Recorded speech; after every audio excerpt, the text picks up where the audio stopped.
Okay, good morning class. आज हम जो है क्लास 9th के केमिस्ट्री का 7th पार्ट और इस पार्ट में हम इस पहला चैप्टर को पूरी तरह से ख़त्म कर देंगे, यानी कि संपीड़न यहीं पे इसका हो जाएगा, ठीक है ना। और इसमें आज हम जानेंगे डिग्री सेल्सियस और केल्विन में अंतर। डिग्री सेल्सियस और केल्विन हम लोग पहले समझ भी चुके हैं ना। 0 डिग्री सेल्सियस बराबर कितना होता है ये याद रखना है। 0 डिग्री सेल्सियस इक्वल टू कितना होता है 273 केल्विन, या नहीं तो पूरा याद रखना है तो 273.15 केल्विन, इतना याद रखना है, ठीक है। ये पॉइंट काफ़ी वैल्यूबल है, इसको याद रखना। अब मान लो कि हम अगर डिग्री सेल्सियस को बढ़ाएंगे, ये तो 0 है ना 273 के लिए, अगर हम कहते 5 degree Celsius, 10 degree Celsius, 15 degree Celsius, तो इसको कैसे मतलब पहले देख लो। तो अब इसको जो है सो कैसे जो है हम जैसे मान लो डिग्री सेल्सियस को बढ़ा देंगे, जैसे 0 की जगह पे 15 कर देंगे, कहेंगे 15 डिग्री सेल्सियस बराबर कितना केल्विन होता है। इस तरह के जब सवाल आ जाए तो कैसे करेंगे। उदाहरण के लिए याद रखो कि अगर मान लो डिग्री सेल्सियस x है, ठीक है ना। डिग्री सेल्सियस क्या मानेंगे, अगर degree Celsius equal to x अगर माना या x रखेंगे, ठीक है ना। x अगर रखें x रखने पर अगर मान लो इसको केल्विन में चेंज करना है, किस में चेंज करना है, केल्विन में चेंज करना है, तो हम करेंगे क्या, 273 आप प्लस x को जोड़ देंगे, ये केल्विन हो जाएगा। क्या ऐसा ही फॉर्मूला बताए थे ना, बताए थे कि नहीं बताए थे। ये किस में हो जाएगा, केल्विन में चेंज हो जाएगा। तो अगर हम प्रश्न देते हैं, ठीक है, प्रश्न ये देते हैं कि यदि नहीं ऐसे दिखते हैं कि 40 डिग्री सेल्सियस को केल्विन में बदलें, क्या बदल दोगे, बदल दोगे। तो बदलने के लिए फॉर्मूला यहाँ पे क्या है, 273 कितना है इसका आंसर क्या आ जाएगा 273 आप प्लस में कितना हो जाएगा के, यहाँ पे देखो x है ना, यानी कि x की जगह पे हमको 40 दिया है, क्या दिया है 40 दिया है, तो यहाँ पे क्या आ जाएगा 40, ठीक है। और यहाँ पे लगा देंगे के, तो ये कितना होता है जोड़ के 3 7 4 11 2 1 3 313 केल्विन। क्या इस बात को समझ पाए। ये केल्विन में बदलने के लिए इस तरह का। अगर हम मान लो और भी दे दें कि 100 डिग्री सेल्सियस को केल्विन में बदल लोगे, ठीक है ना। इसको बदल के दिखाओ कितना होगा, ऐसे बता दो 273 आप प्लस 100 केल्विन लिख देंगे 373 केल्विन, ठीक है। इस तरह का क्वेश्चन पूछा जाता है एग्जाम में कि 100 डिग्री सेल्सियस को केल्विन में बदले, तो 273 को अलग से क्या करेंगे उसमें ऐड कर देंगे, ठीक है। ये मेरा केल्विन में निकल के आ जाएगा। ओके, इस पॉइंट को नोट कर लो, तब तक हम आगे देखते हैं।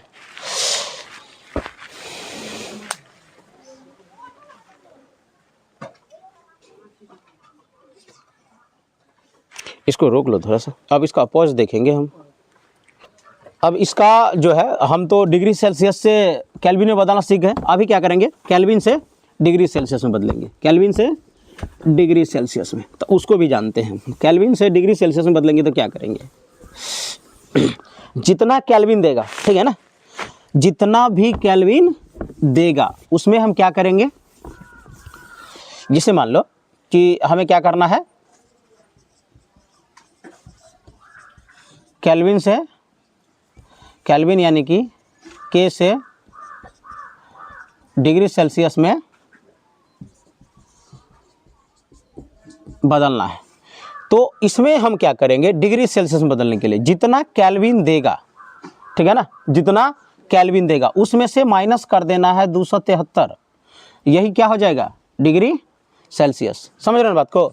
अब मान लो प्रश्न तुमको देते हैं कि 540 केल्विन को डिग्री सेल्सियस में परिणत करें। अगर हम इसको सॉल्व करते हैं, ठीक है ना, इसको अगर सॉल्व करते हैं तो हम क्या बोले, जितना केल्विन देगा यानी कि 540, ठीक है ना, उसमें से कितना घटाना है 273, यही क्या हो जाएगा डिग्री सेल्सियस। घटा के देखेंगे तो कितना निकल रहा है, ये हो गया 7 13 7 6 13 और यहाँ पे 267 डिग्री सेल्सियस हुआ कि नहीं हुआ, 267 डिग्री सेल्सियस। एक तुम लोगों को करना है, ठीक है। हम कहेंगे 473 केल्विन को डिग्री सेल्सियस में बदले। लो इसका राइट आंसर बताओ हमको। 200 बड़ा जल्दी बता दिया यार, है ना।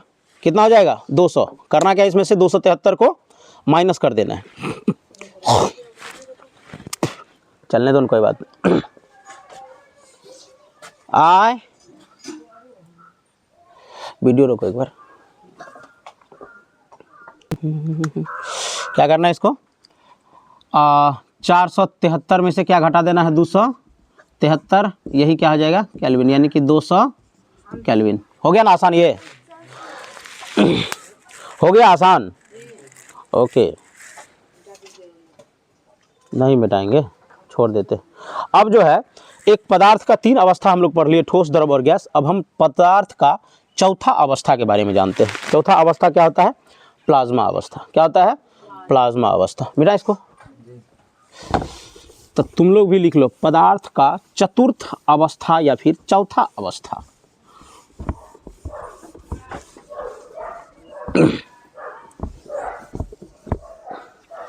पदार्थ का चतुर्थ कह लो या फिर चौथी अवस्था कह लो। क्या नाम है उसका, प्लाज्मा अवस्था।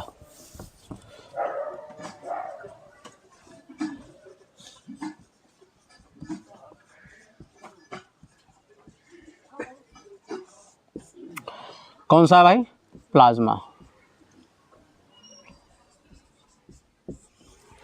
पदार्थ का चौथा अवस्था कौन सा है, आधा जौहर, प्लाज्मा अवस्था।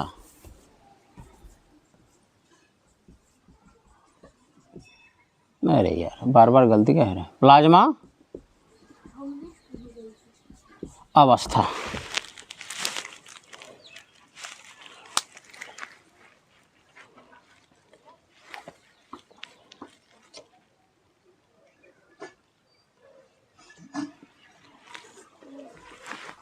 देखो इसके बारे में लिखना है, प्लाज्मा अवस्था के बारे में। यह आधुनिक युग में खोजी गई पदार्थ की नई अवस्था है। यह अवस्था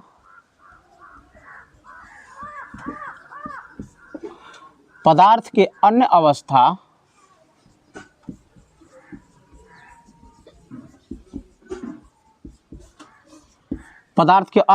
मतलब ठोस, द्रव और गैस। ठोस, द्रव, गैस, ठीक है ना। ये 3 अवस्था किसी के भी किसी से समानता नहीं रखती। गैस अवस्था पदार्थ के अन्य अवस्था से समानता नहीं रखती है, अतः इसे पदार्थ का प्लाज्मा अवस्था कहा जाता है। अर्थात इसे पदार्थ का कौन सा अवस्था कहा जाता है, प्लाज्मा अवस्था कहा जाता है। अरे प्लाज्मा, हाँ ठीक है, प्लाज्मा या फिर चतुर्थ अवस्था, दोनों में से जो लिख लो। अतः इसे पदार्थ का प्लाज्मा या चतुर्थ अवस्था कहा जाता है।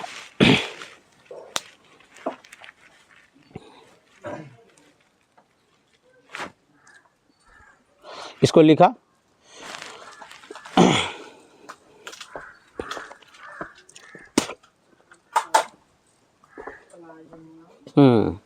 प्लाज्मा अवस्था।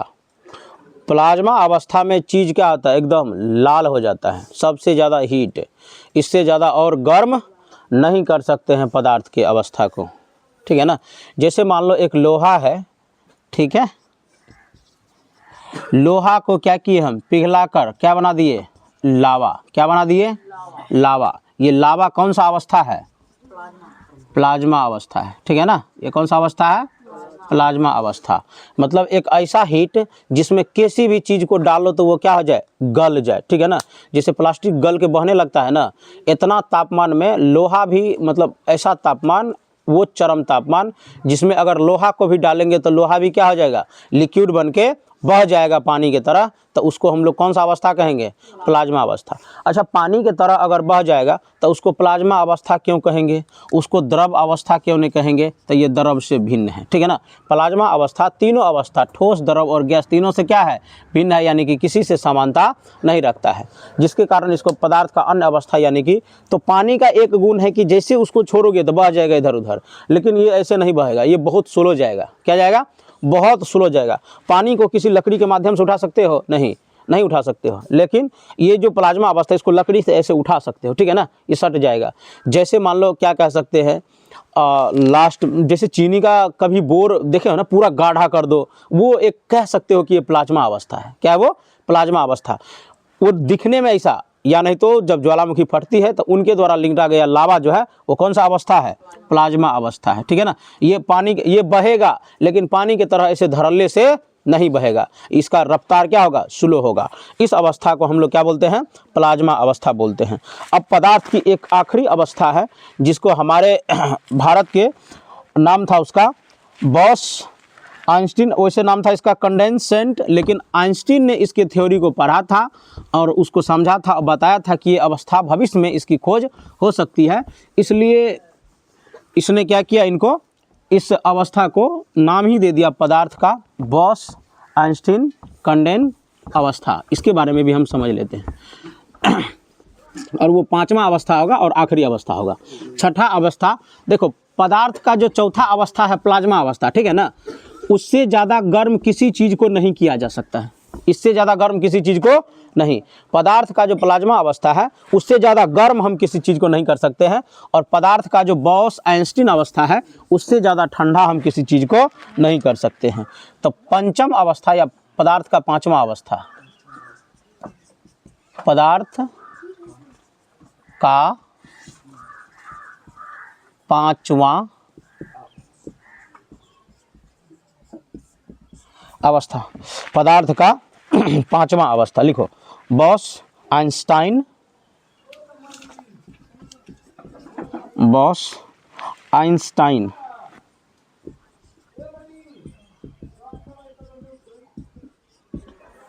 आइंस्टाइन कंडेंसेट, उधर दिख रहा है क्या? यहीं लिख दो कंडेंसेंट, नीचे लिख दो यार, बॉस आइंस्टाइन, बॉस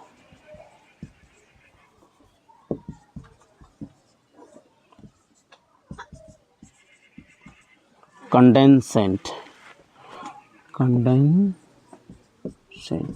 ठीक है।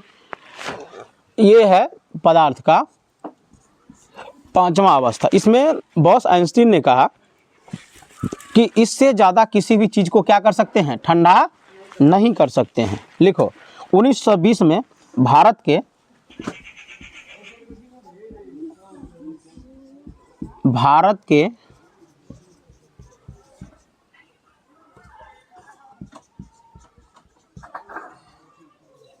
सुप्रसिद्ध वैज्ञानिक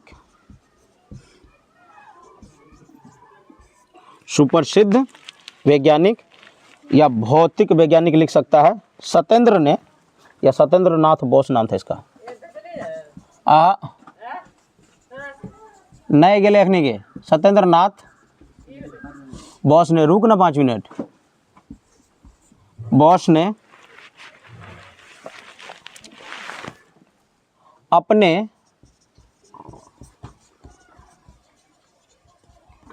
संख्या की गणनाओं के आधार पर, अक्षर साफ साफ दिख रहा है,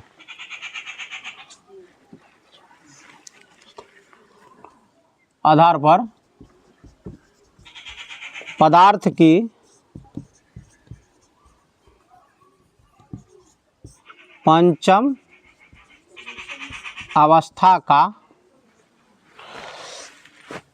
अवस्था की अवधारणा प्रस्तुत किया। लिखो इसको।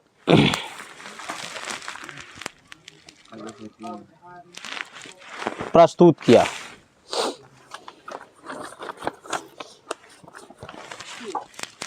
लिखो, थोड़ा फास्ट में लिखो।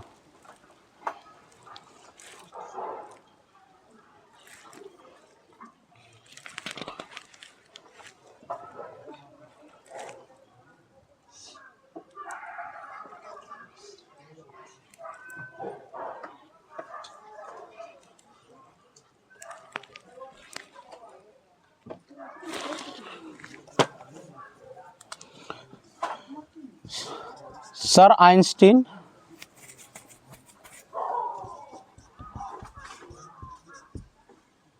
या आइंस्टाइन भी लिख सकते हो। सर आइंस्टीन ने पदार्थ के इस अवस्था का पूर्वानुमान, टाइम भी बता रही कोई, पूर्वानुमान लगाया 8-12। लिखो लिखो लिखो।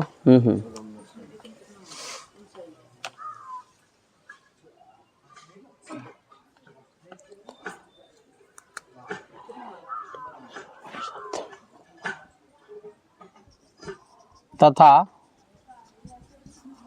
अमेरिका के अन्य 3 वैज्ञानिकों ने मिलकर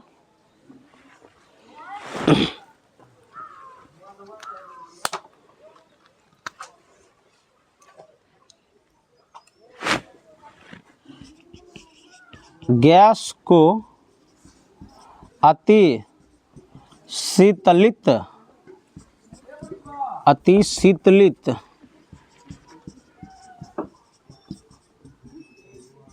मतलब बहुत ज़्यादा ठंडा। कितना ठंडा किया होगा? 2 × 10⁻⁻⁷ 2 × 10⁻⁻7 केल्विन करके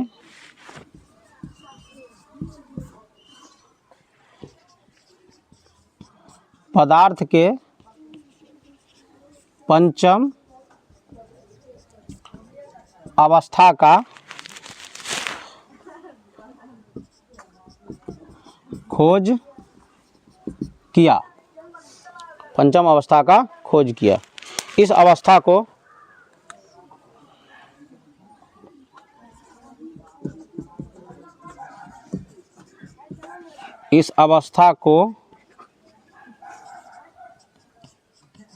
बॉस आइंस्टाइन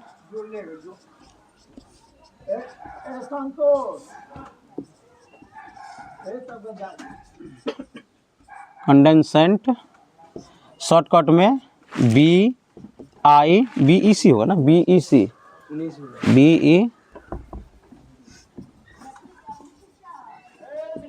कहा गया।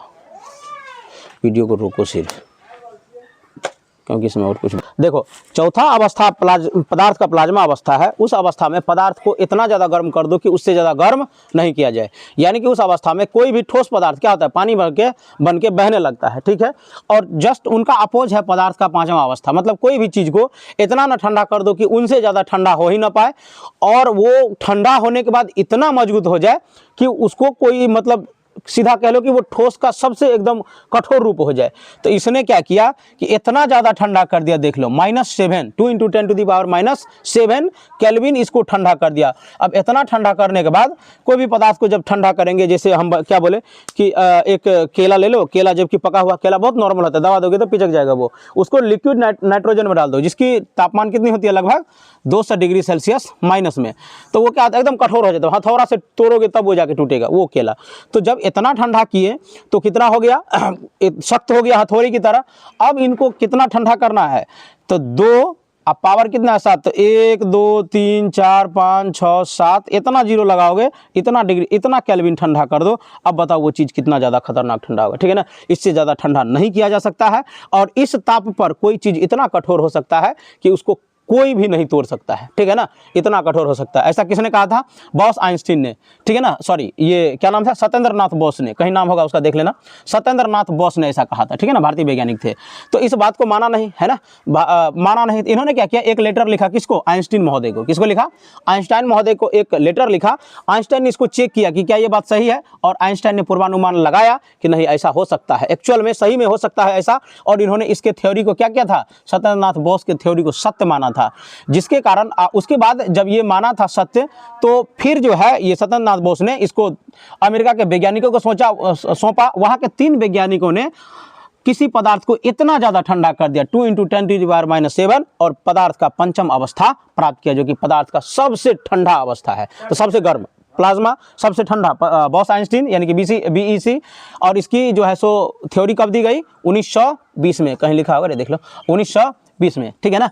तो जब देखा कि ये जो है बॉस आइंस्टीन, ये सत्येंद्र नाथ बोस ने, कि हमारे अवस्था को अगर ये पास नहीं करता, ठीक है ना, सत्येंद्र नाथ बोस क्या कहते हैं, आइंस्टीन पास नहीं करता, तो हमारा आज थ्योरी यहीं फॉल्स हो जाता। इसलिए अपने अवस्था को सिर्फ सत्येंद्र नाथ नाम नहीं दिया, इन्होंने अपने पूरे अवस्था यानी कि पदार्थ की जो 5वां अवस्था है, इसका नाम बॉस यानी कि आइंस्टीन के साथ भी जोड़ा, क्योंकि इसका उसमें अहम योगदान था। हो सकता है इसका इस अवस्था को दबा दिया जाता, इसका चर्चा भी नहीं करता, या नहीं तो ये 3 वैज्ञानिक मिलकर ये कहता कि ये मेरा जो है सो खोज है, अपना क्रेडिट ले लेता। लेकिन ये आइंस्टीन के ईमानदारी के चलते क्या किया, इसने इस अवस्था को प्राप्त किया। इसलिए बॉस जो ये थे सत्येंद्र नाथ बोस, अपना नाम रखा और आइंस्टीन का भी नाम लगा के रखा, ठीक है ना, उसके सम्मान के लिए।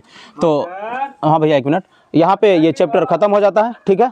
अब क्वेश्चन आंसर हम देखेंगे, तो आज के लिए इतना ही, ठीक।